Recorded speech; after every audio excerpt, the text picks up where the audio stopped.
সুপ্রিয় দর্শক, স্বাগতম জানাচ্ছি সর্বশেষ আপডেট বাংলা সংবাদে। শুরুতে জানিয়ে দেব সংবাদ শিরোনাম।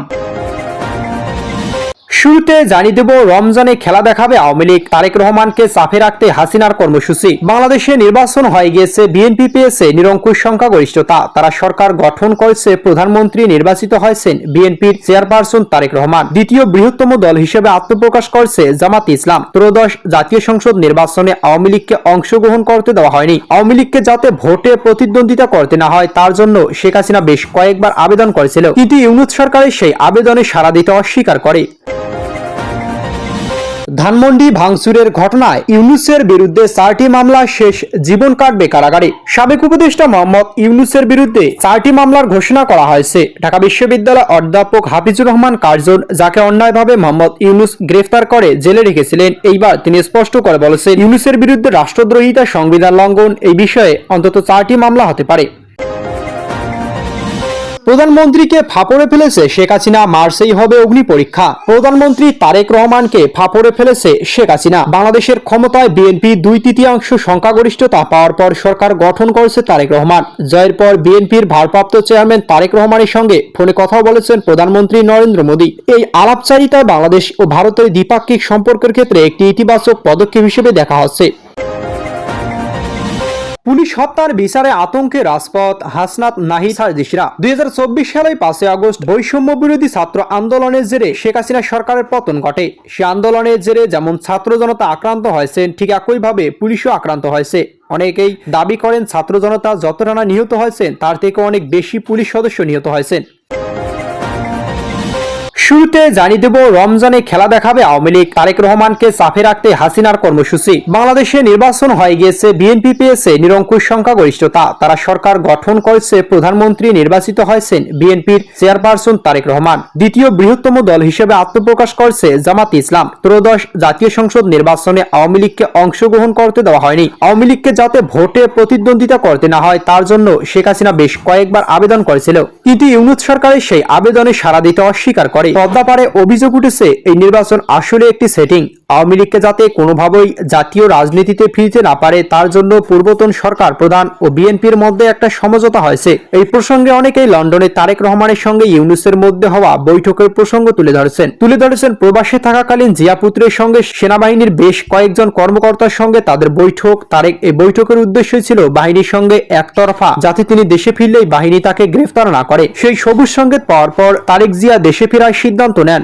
কোনো প্রান্ত থেকে এটাও বলা হচ্ছে তারেককে দেশে ফিরতে দেওয়া হয়েছে এই শর্তে যে তিনি শেখ হাসিনাকে সসম্মানে দেশে ফিরিয়ে আনার ব্যবস্থা করবেন, আওয়ামী লীগের উপর থেকে তুলে নেবেন নিষেধাজ্ঞা। বাংলাদেশ পালাবদলের পর যে প্রশ্নটি নিয়ে এখন সব থেকে বেশি আলোচনা হচ্ছে তা হলো আওয়ামী লীগের ভবিষ্যৎ। প্রধানমন্ত্রী তারেক রহমান একাধিকবার দাবি করেছেন যে তিনি কোনো রাজনৈতিক দলকে নিষিদ্ধ ঘোষণা পক্ষপাতিত্ব নন। তিনি কোনো রাজনৈতিক দলের কর্মসূচি নিষিদ্ধ ঘোষণা করার প্রশ্নই আসে না। শেখ হাসিনার আমলে এই বিএনপিকে দীর্ঘদিন নিষিদ্ধ ঘোষণা করা হয়েছিল। তারেক রহমান সেই পথে হাঁটবেন কিনা সে প্রশ্ন এখন ঘোরাঘুরি করছে। ধানমন্ডি ভাঙচুরের ঘটনায় ইউনূসের বিরুদ্ধে 4টি মামলা, শেষ জীবন কাটবে কারাগারে। সাবেক উপদেষ্টা মোহাম্মদ ইউনূসের বিরুদ্ধে 4টি মামলার ঘোষণা করা হয়েছে। ঢাকা বিশ্ববিদ্যালয়ের অধ্যাপক হাফিজুর রহমান কার্জন, যাকে অন্যায়ভাবে মোহাম্মদ ইউনূস গ্রেফতার করে জেলে রেখেছিলেন, এইবার তিনি স্পষ্ট করে বলেছেন ইউনূসের বিরুদ্ধে রাষ্ট্রদ্রোহিতা, সংবিধান লঙ্ঘন এই বিষয়ে অন্তত 4টি মামলা হতে পারে। এগুলি তিনি করবেন। এই মামলা যদি হয় তবে ঠিক যেমনটা চিন্ময় কৃষ্ণ বিরুদ্ধে মোহাম্মদ ইউনূস এনেছিলেন তার বিরুদ্ধে রাষ্ট্রদ্রোহিতার অভিযোগ ওঠে, যে কারণে তাকে এখনো জেলে রাখা হয়েছে। এইবার সেই একই মামলা আনা হচ্ছে মোহাম্মদ ইউনূসের বিরুদ্ধে। গত 1.5 বছর বা 18 মাস ধরে বাংলাদেশ মোহাম্মদ ইউনূস যা খুশি তাই করেছেন। তিনি মব প্রতিষ্ঠা করেছেন ছাত্রদের দিয়ে। যে ছাত্ররা বাংলাদেশের মানুষের স্বার্থে কাজ করব বলেছিল তাদের দিয়ে তিনি মব প্রতিষ্ঠা করতে চেয়েছিলেন। সরকারি পৃষ্ঠপোষকতা ছাত্রদের জন্য একটি রাজনৈতিক দল গঠন করেছেন, এমনকি সেই দলকেও বাংলাদেশের সর্বোচ্চ তৃতীয় শক্তিশালী দলে পরিণত করেছেন। ইউনূসের জামানায় ইতি ঘটাতেই চতুর্দিকে নানা অভিযোগ উঠে আসে। সেই ঠিক একই সঙ্গে হাফিজুর রহমান কার্জন তার বিরুদ্ধে হামলা করবেন বলে জানিয়েছেন। তবে কি শেষ জীবনটা কারাগারে কাটবেন ইউনূসের? ঢাকা বিশ্ববিদ্যালয় আইনে অধ্যাপক হাফিজুর রহমান ইউনূসের বিরুদ্ধে 4টি মামলা করবেন বলে জানিয়েছেন। শুধু ইউনূস নন, তার সরকারের অধীনে থাকা উপদেষ্টা মণ্ডলীর বিরুদ্ধে মামলা হবে। একটি অনুষ্ঠানে এমনটাই জানিয়েছেন, কিন্তু যে 4টি মামলার কথা বলেছেন তিনি সেগুলো প্রধানমন্ত্রীকে ফাপড়ে ফেলেছে শেখ হাসিনা, মার্চেই হবে অগ্নি পরীক্ষা। প্রধানমন্ত্রী তারেক রহমানকে ফাপড়ে ফেলেছে শেখ হাসিনা। বাংলাদেশের ক্ষমতায় বিএনপি 2/3 সংখ্যাগরিষ্ঠতা পাওয়ার পর সরকার গঠন করেছে তারেক রহমান।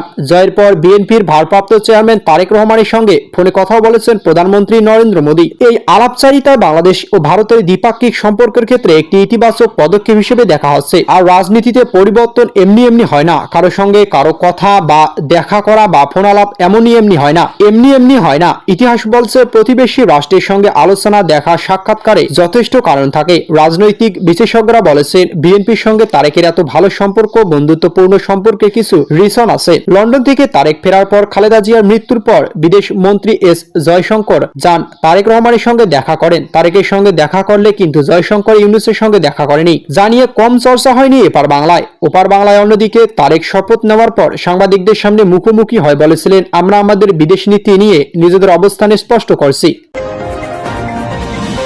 পুলিশ হত্যার বিচারে আতঙ্কে রাজপথ, হাসনাত, নাহিদ, সার্জিসরা। 2024 সালের 5 আগস্ট বৈষম্য বিরোধী ছাত্র আন্দোলনের জেরে শেখ হাসিনা সরকারের পতন ঘটে। সে আন্দোলনের জেরে যেমন ছাত্র জনতা আক্রান্ত হয়েছে, ঠিক একইভাবে পুলিশও আক্রান্ত হয়েছে।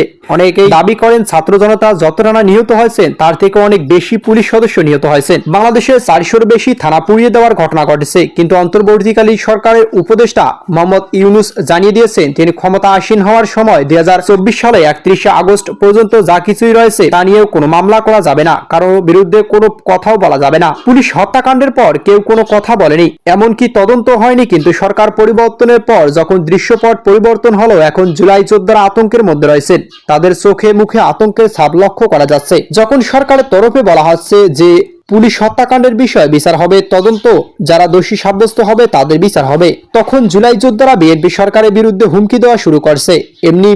এমনকি আবারও রাজপথে নামার আলটিমেটাম দিচ্ছে।